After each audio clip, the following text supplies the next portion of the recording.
Olá pessoal, tudo bom? Pessoal do segundo ano. Bom, vamos ali então para fazer a nossa pequena revisão sobre romantismo. Então tá, pega ali a nossa apresentação, que é essa daqui, e a gente vai falar justamente sobre o romantismo no Brasil. Então, fazer uma revisãozinha rápida, né? E aí você, a qualquer instante, você vai poder então mandar alguma mensagem, caso você tenha alguma dúvida, tá bom? Bom, então dá uma olhadinha aqui então, tá? Antes de mais nada, vamos definir o que é exatamente ser romântico, né? Porque essa palavra, ela acaba sendo confundida com algumas atitudes, né? Então você pode observar que eu tenho algumas imagens aí que algumas pessoas podem dizer que isso é ser romântico. Então oferecer flores, abrir a porta do carro, ou deixar alguém passar primeiro, né? Alguém pode achar que isso aí é romântico, né? Na realidade, isso não é romântico, isso não é ser romântico. Ser romântico são outras atitudes na realidade, né? E é isso que a gente vai definir agora, tá? Então, ser romântico é ser, na verdade, egocentrista, é ser egoísta, é você se preocupar apenas com o seu sentimento de amor, é claro. Então, o sentimento está centrado sempre no sujeito e não no objeto amado, né? Então, quando eu sou romântico para comigo, né? Eu centro esse sentimento em cima de mim. Então apenas me importa, né, o que eu sinto e nada mais, certo? Apenas isso aí é o que é importante para mim, certo? Dá uma olhadinha, por exemplo, nessa obra aí, né? Nessa música de Marisa Monte, Amor, I Love You, né? Você pode observar que até marquei alguns trechos ali para deixar claro que, na verdade, o que está importando é ela que é importante neste instante aí. Então, por exemplo, deixa eu dizer que te amo. Então, deixa eu que preciso dizer alguma coisa. Tá? Essa música é uma música romântica. Deixa eu pensar em você. Então, tá novamente centrado na pessoa. Por que eu devo pensar em você? Porque isto me acalma. Né? É importante para mim isso, me acolhe a alma e isso me ajuda a viver. Na realidade, eu não estou preocupado com você, estou preocupado sim comigo. Esse é um sentimento particular meu, certo? Hoje contei para as paredes coisas do meu coração e não do seu coração, certo? E assim vai, a música vai se desenvolvendo, sempre tendo como o principal foco, tá? O meu sentimento, o que eu sinto. Certo? Muito bem, então até coloquei essa informação. O texto está centrado no sujeito, o que importa são os meus sentimentos, né? O que eu sinto é mais importante. Isto é ser romântico, né? O romantismo é algo bastante egoísta. O que importa é o que eu sinto e não o que você sente, né? Muito bem. E aí a gente tem, dentro do romantismo no Brasil, nós tivemos aí dois marcos, né? O marco inicial e o marco final. O marco inicial justamente foi em 1836, com a obra Suspiros Poéticos e Saudades, de Gonçalves de Magalhães, certo? E a gente vai finalizar esse romantismo com uma obra do Machado de Assis, que foi lançada em 1881, é uma publicação do realismo. Então, ele, na verdade, essa obra fecha o romantismo e abre o romantismo no Brasil. O nome da obra é Memórias Póstumas de Brás Cubas, uma obra maravilhosa, porém, do realismo e não do romantismo, certo?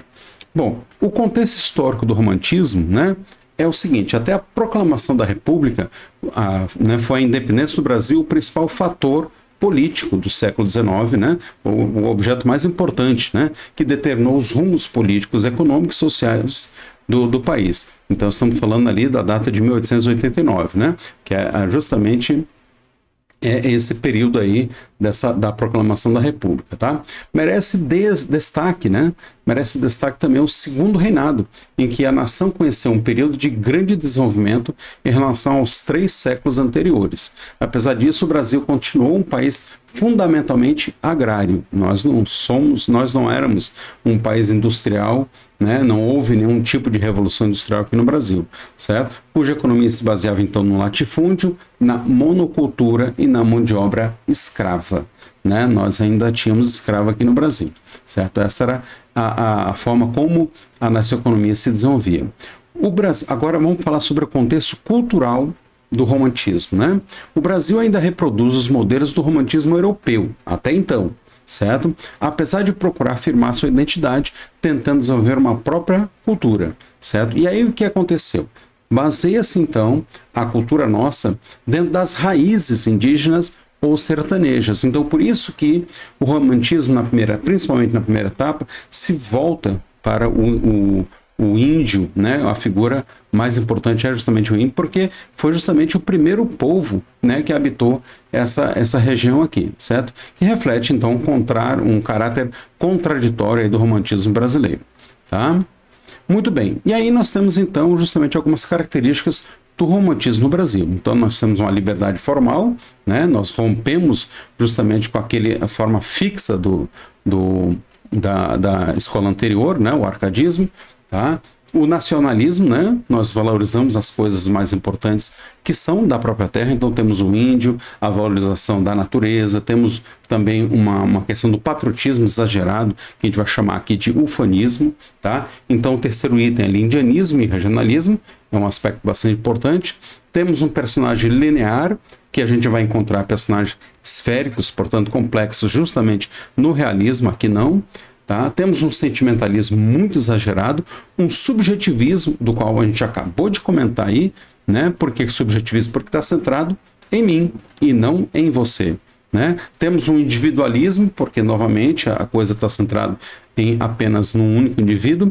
Temos uma certa religiosidade, a religião ela acaba sendo, né, o mote aqui também, certo? A idealização da mulher, do herói, do tempo, do espaço. Bom, essa questão da idealização é um aspecto também, a gente comentou muito em sala de aula, porque o que acontece? Na realidade, a pessoa amada não é perfeita, mas eu, no meu amor, no sentimento que eu tenho, né, nos olhos amorosos e românticos que eu tenho, eu enxergo a pessoa como uma pessoa perfeita. Então a mulher é a mulher mais bonita, né? E assim vai, tá? A fuga da realidade, porque na realidade você não quer observar o que há de defeito. Então há também uma fuga de realidade nesse sentido aí. Busca pela morte, a questão do pessimismo, né? Também tá muito presente, você vai encontrar justamente na segunda etapa, a gente vai tratar disso já. Então o pessimismo, né? A depressão grande, né, em função do sentimentalismo, também vai estar presente aqui. E o romantismo foi a primeira escola literária que procurou desenvolver uma literatura efetivamente brasileira. Isso realmente temos que dar. Claro que a gente vai encontrar outras escolas que vão encontrar também essa questão mais nacionalista, né? Por exemplo, lá no modernismo a gente vai encontrar isso. Mas esta foi a primeira que efetivamente buscou as primeiras raízes brasileiras. Certo? Bom, agora vamos falar dos principais autores, né? Dentro da poesia e da prosa, dentro da poesia nós temos o Gonçalves Dias, Álvares de Azevedo, Castro Alves e Souza Andrade, são os principais poetas, né, desse período aí. Dentro da prosa nós temos Joaquim Manuel de Macedo, temos o José de Alencar, o Bernardo Guimarães e Manuel Antônio de Almeida, foram os principais, né, que escreveram romances nesse caso, porque são justamente a prosa aí, tá? Depois, bom, a primeira geração. Você sabe muito bem que o modernismo é dividido em 3 gerações. Tá? Então a primeira geração também a gente chama de indianismo, porque voltou-se para o índio. Tanto é que a obra Iracema, de José de Alencar, foi justamente feita, né, foi escrita nesse período, na primeira geração, tá? Que foi de 1836 a 1853. Vamos deixar bem claro que essas datas é mais uma referência. A gente coloca essa data em função a uma obra que foi lançada, que tem determinadas características, mas essas fases, na verdade, elas aconteceram quase que simultaneamente, né? Porque ninguém decidiu que, olha, a partir de 1853, ninguém deve mais produzir uma obra da primeira geração, né? Não deve ser mais indianista, mas deve ter, né, outras características. Ninguém falou isso, ninguém fez isso assim, tá? O fato é que há uma divisão didática para que a gente consiga compreender as suas obras, suas principais características, e assim a gente faz, né? Bom, então a principal característica do indianismo é justamente evidenciava, né, a exaltação da pátria, da natureza, idealizando o índio, né? A gente falou sobre a Iracema, né, que ela é absolutamente, né, idealizada. Tá? Então surge um herói brasileiro, que é o próprio índio, que possibilita a criação de um passado para o país, certo? Temos como autores principais o Gonçalves Dias, né, que adotava uma temática indianista, né, uma saudade, o amor e a natureza, tá? E aí podemos destacar principais obras, Cantos e os Timbiras, né, que foram né, essas obras, né, de prosa mais importante, e tivemos alguns poemas, né, bastante interessantes, que são A Canção do Exílio, tá, o Juca Pirama e Ainda Uma Vez Adeus, né, que são as principais obras que mais tiveram assim destaque. Gonçalves de Magalhães adotava a temática indianista também, porque estamos na primeira geração, né, o nacionalismo, a religiosidade, o sentimentalismo, tá? E podemos destacar aqui Suspiros Poéticos e Saudades, certo? Que introduziu justamente o romantismo no Brasil. É a obra que inicia, então, o romantismo no Brasil. Também temos aí a Confederação dos Tamoios, que vale também esse destaque aí, tá?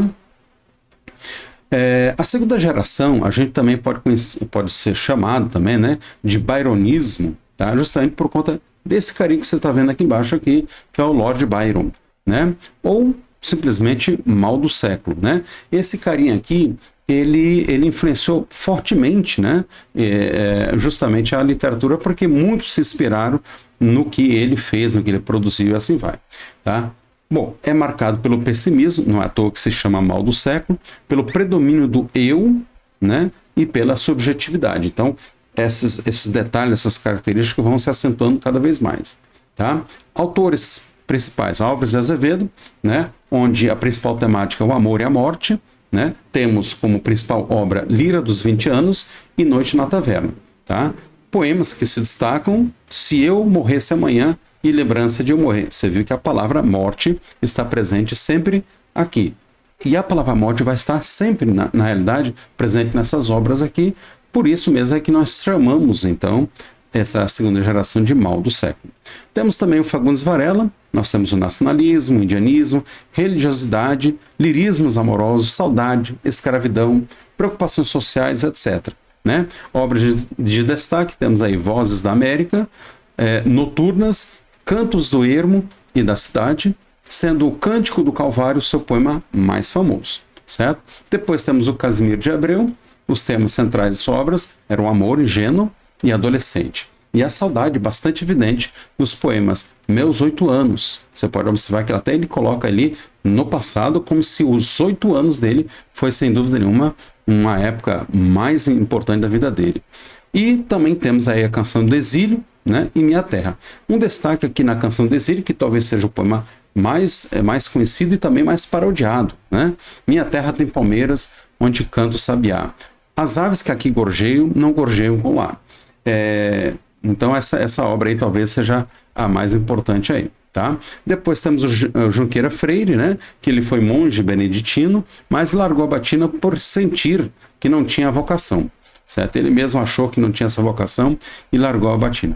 Escreveu sobre a desilusão com a vida do mosteiro, tá? A solidão, a frustração amorosa e a obsessão pela morte. Né? Novamente a palavra morte, se não só a palavra, mas a ideia da morte presente aqui também. Obras mais famosas, nós temos Inspirações do Claustro e Contradições Poéticas. Certo? Vamos agora falar da terceira geração, né, romântica. Né? Você pode observar aqui, ó, esse carinha aqui é justamente o Victor Hugo. Por isso também que a gente vai chamar a terceira geração de hugoana, ou condoreira, em função ao pássaro condor, né? Que é aquele pássaro, né, que voa alto, né, aproveitando as massas do vento. Então há uma comparação, uma metáfora em cima do voo do condor. Tá? Verifica-se um afastamento da idealização da mulher amada e se percebe uma visão mais social que individual por parte dos autores, com destaque para a poesia social libertária. Você percebe que já se afasta um pouco do sujeito, né, para partir para o objeto. Então há uma redução dessas características do romantismo. Temos como autores importantes, como Castro Alves e o Souza Andrade. O Castro Alves é talvez o mais importante aqui, conhecido como o poeta dos escravos, justamente por ele se preocupar com essa causa negra, né? Então a gente pode observar, tá, que a gente tem já uma preocupação social. Não é uma obra não é uma obra que tem características subjetivas, né? Perdão, relativo ao sujeito, né? Mas está mais relacionada ao objeto. Certo? Então ele é conhecido como poeta dos escravos, adotou uma linguagem condoreira, elevada, vibrante e cheia de metáforas, hipérboles e comparações, né? Obras de destaque, Espumas Flutuantes, é sem dúvida nenhuma a obra mais importante. Depois temos A Cachoeira de Paulo Afonso, Os Escravos e Gonzaga ou A Revolução de Minas. Tá? São essas aí que a gente pode destacar, né, como talvez obras mais importantes. Já o Souza Andrade, com o poema épico O Gueza, tá, denunciou a exploração indígena pelo branco invasor. A complexidade temática e a técnica utilizada em suas obras ultrapassa os limites do romantismo, sendo considerado por isso um precursor do modernismo e das vanguardas. Você pode observar aí que ele ultrapassa um pouco aí essas fronteiras do romantismo, certo? Muito bem, então o romantismo teve uma boa aceitação, né, entre os brasileiros, leitores da literatura, por ser um gênero que aborda temas comuns da vida cotidiana. O romance, bem mais que a poesia, claro, empenhou-se em definir uma identidade cultural do Brasil, por isso que o romance ele é muito mais conhecido, você vê aí José de Alencar como principal nome do romantismo no Brasil, certo? Muito bem. O romance urbano, né, retratava a vida social da época. A pequena burguesia é apresentada sem aprofundamento psicológico, visto que a sociedade brasileira, ainda pouco urbanizada, não propiciava análise das suas relações sociais pouco variadas. Essas análises serão feitas lá no realismo. Lá você vai encontrar, então, obras onde se faz uma análise psicológica dos personagens, né? Aqui não tem, justamente falta isso aí, né? Embora a gente vai encontrar isso aí mais próximo, né, nas últimas obras do romantismo. Tá? Cenas de saraus, bailes, passeios ao campo, etc.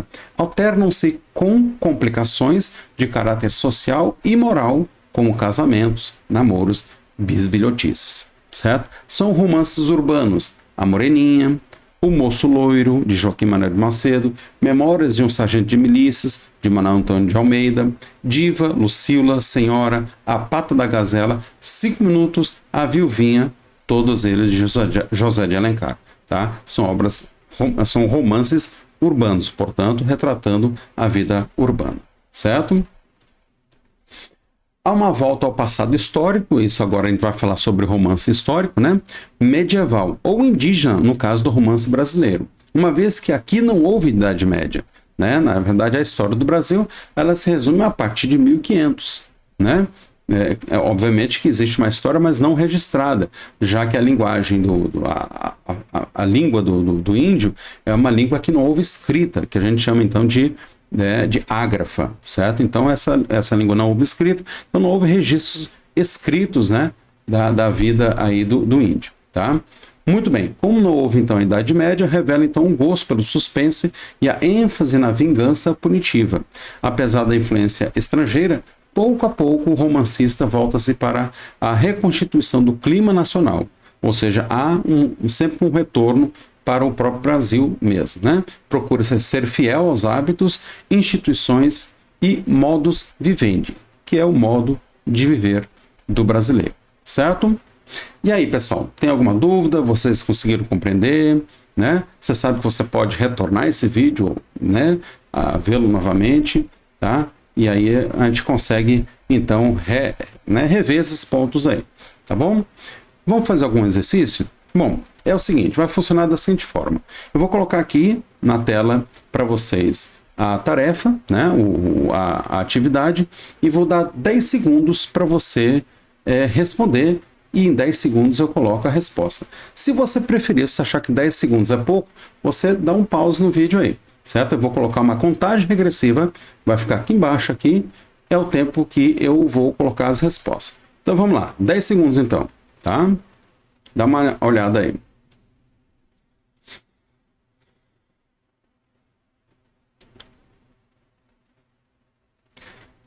E aí, você já sabe a resposta? Então, dá uma olhada aqui na resposta, tá? Então, a resposta, se você acertou, ótimo. Então, você dá de parabéns aí, certo? Letra C. Vamos para a próxima questão? A próxima questão é essa aqui. Sobre a poesia de Gonçalves Dias, é correto afirmar que... Vamos lá, 10 segundos. Se você achar que 10 segundos é pouco, você pauseia o vídeo. Vamos lá.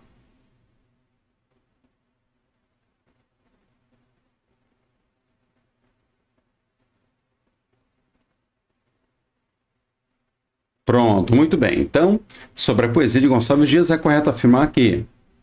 Letra A. Cantou a natureza brasileira como cenário das correrias e das aventuras do indígena bravo e leal. Perfeito. Tomara que você tenha acertado. Vamos para a próxima? A terceira questão é essa aqui. A obra romanesca de José de Alencar introduziu na literatura brasileira 4 tipos de romances: indianista, histórico, urbano e regional. Desses 4 tipos, os que tiveram sua vida prolongada de forma mais clara e intensa até o modernismo, ainda que modificados, foram, bora lá, 10 segundos.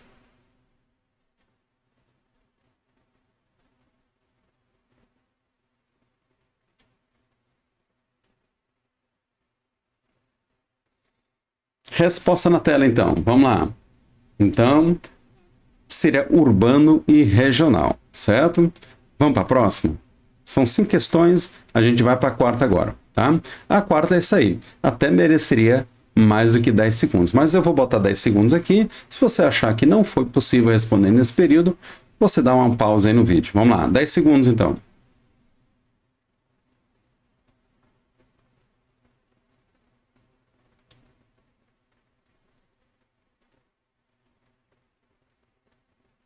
Muito bem, então a resposta vai ser essa aqui. Então, tomadas em conjuntos, as obras de Gonçalves Dias, Álvares Azevedo e Castro Alves demonstram que no Brasil a poesia romântica repercutiu com efeitos locais diferentes valores e tonalidades da literatura europeia, a dignidade do homem natural e a exacerbação das paixões e a crença de lutas libertárias.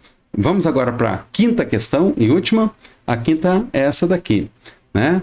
Teu romantismo bebo, ó minha lua, a teus raios divinos me abandono. Torno-me vaporoso e só de ver-te eu sinto os lábios meus se abrir de sono.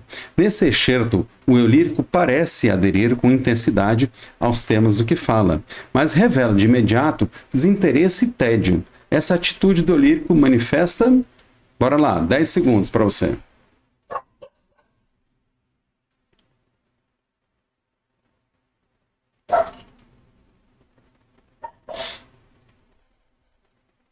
Muito bem, então a resposta correta vai ser a letra A, uma ironia romântica, né? E aí, o que você achou das nossas atividades? Você gostou? Né? Essa foi a quinta, então. Bom, pessoal, é o seguinte, é muito importante que você saiba, né, que a gente tem o nosso grupo de WhatsApp. Então, a qualquer instante você pode fazer alguma pergunta, se alguma coisa lhe faltar, se você realmente não souber o que realmente... Quais são suas dúvidas, você pode colocar para mim através do WhatsApp, tá bom? Pessoal, é isso aí. A gente se encontra aí na próxima aula ou no próximo vídeo. Até mais.